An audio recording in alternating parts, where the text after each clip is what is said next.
Let me ask you a question. Have you ever looked at your health insurance bill and thought, I'm paying hundreds and sometimes even thousands of dollars every month, but I still have an $8,000 deductible. What exactly am I paying for? And is health insurance even worth it?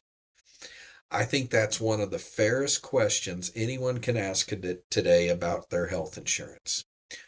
My name is Jacob Campbell. I'm a licensed health insurance and Medicare advisor located right here in Oklahoma City. And every single day I help individuals and families understand their coverage options so they can make informed decisions about their health insurance. Now, before you leave a comment saying, well, you're an insurance agent, of course you're going to tell me that health insurance is worth it. Maybe not, because I'm not going to start by answering whether insurance is worth it. I think we have to answer a couple of different questions first. And that is, what are you actually buying and what are you trying to protect? Because once you understand that, the answer becomes much clearer. 20 years ago, most people weren't asking this question. Today, millions of people are. And why is that? Because premiums have increased, deductibles have increased, out of pocket costs have increased and gotten out of control. Families are spending more than they have ever done before on their health insurance, and many people feel like they're getting less in return. And I've had people sit across from my desk and say, if I'm paying $900 every single month for health insurance and then I still have to pay another $8,000 or $9,000 before my insurance really starts paying, what exactly am I paying for? And that's a fair question. And I think one of the biggest mistakes our industry makes is pretending people shouldn't ask that question. They absolutely should. So here's where I think most people get confused and frustrated. Healthcare and health insurance are no longer the same thing. Healthcare is the medical care that you receive, and health insurance is just the financial protection when your healthcare becomes incredibly expensive. Those are two completely different things. Because today you can find cash pay urgent care, cash pay MRIs, direct primary care memberships, imaging centers that compete on price, and even some surgery centers publish their cash prices online. For many routine medical services, paying the cash price can actually sometimes cost less than going through your insurance. And that's the reality, and I don't think enough of us agents talk about it. So naturally, people wonder, well, if I can pay cash and get the service cheaper, why do I even need health insurance? Again, that's a fair question, but to understand what health insurance today is designed to do, I want you to imagine two different years. One year, you may only get a sinus infection. So you visit an urgent care facility and you get an antibiotic. Maybe your total bill for that visit might be a couple $100.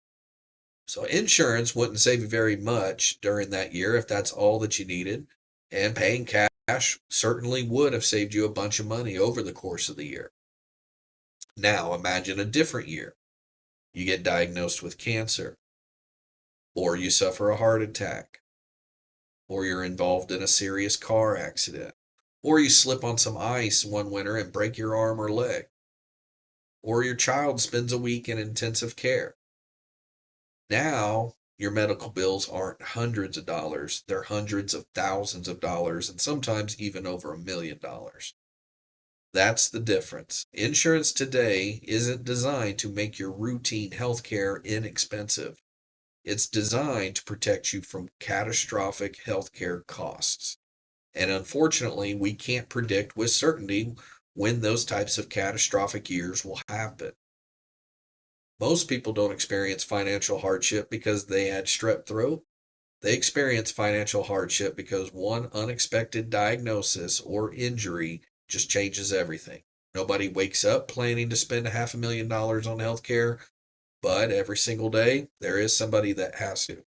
So having health insurance doesn't guarantee you'll avoid financial stress, but having no insurance generally means you're taking much more of that financial risk on yourself and the likelihood that when something catastrophic happens, your financial well being could be ruined. That's what you're buying. You're buying protection against financial catastrophe you hope that never happens. So, if health insurance is really about protecting yourself financially, what are your options when it comes to purchasing your health insurance plan? Today, there are two broad categories of health insurance that people commonly consider. The first is comprehensive major medical coverage, like marketplace plans through healthcare.gov or a job-based health plan. These plans are designed to provide the broadest level of protection, and they include comprehensive benefits, and most importantly, they cover pre-existing medical conditions. The second category is alternative coverage options such as short-term plans and indemnity plans. These plans are often designed to lower your monthly premium while still providing meaningful financial protection for certain unexpected medical events. But it's important to understand that the lower monthly premiums usually come with trade-offs.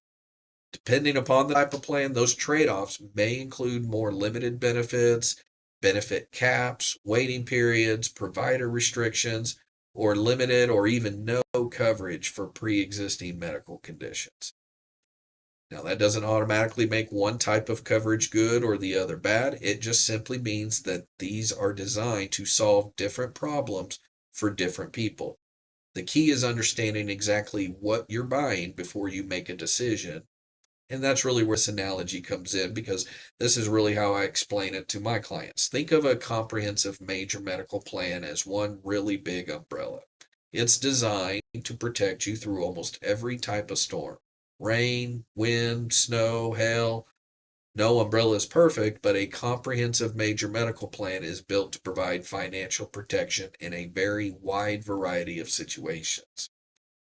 Now, alternative coverage options such as a short-term plan or an indemnity plan is more like carrying a small umbrella. It can still protect you from many storms, and it often at a much lower monthly cost, but it isn't designed to keep you dry in every possible storm. That's why it generally costs less. So the important question isn't which umbrella is better. The important question is, which storm is the umbrella designed to protect me from? Now, once you understand that, you stop looking only at the monthly premium and start asking, what protection am I getting for what I'm paying? Because that's really what health insurance is. You're choosing the level of financial protection that best fits your health, your budget, and your tolerance for risk. Once you understand that, you stop asking which plan is the best, and you start asking which plan is the best fit for me. That's a much better question. Now we can finally answer the question, is health insurance worth it? Now, my answer is it depends.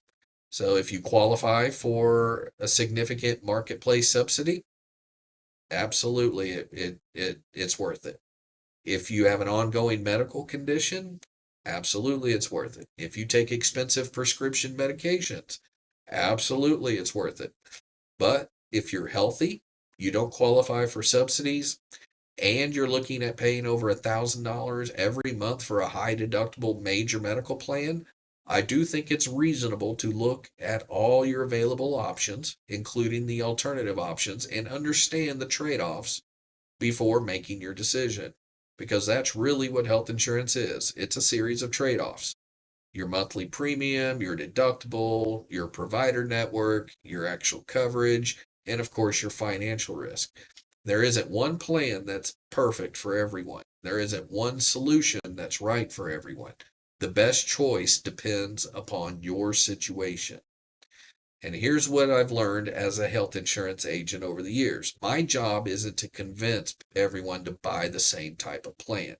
It's to help people understand what they're buying, what they may be giving up, and what they're protecting themselves from. Sometimes the right choice is a marketplace plan. Sometimes another coverage strategy may be worth considering. What matters most is understanding the benefits, limitations, and financial trade-offs before you make a decision. And one last thought, doing nothing is also a decision. Choosing to go completely without protection means you are accepting 100% of the financial risk if the unexpected happens. That doesn't mean every health plan is the right plan, but for many, having some level of financial protection may be far better than having none at all. The goal isn't to buy the most expensive plan, and it always isn't to buy the cheapest plan. It's to choose the level of financial protection that best fits your health, your budget, and the amount of financial risk you're comfortable accepting. Because health insurance isn't designed to save you money every single year. It's designed to prevent one unexpected year from becoming a financial catastrophe. So is health insurance worth it? That answer is going to look different for different people. But now you know the question to ask first. What am I actually paying for? Now, if this video has helped you better understand health insurance, make sure to like the video and subscribe to my channel. And let me know in the comments, do you think health insurance is worth the cost today? Take care.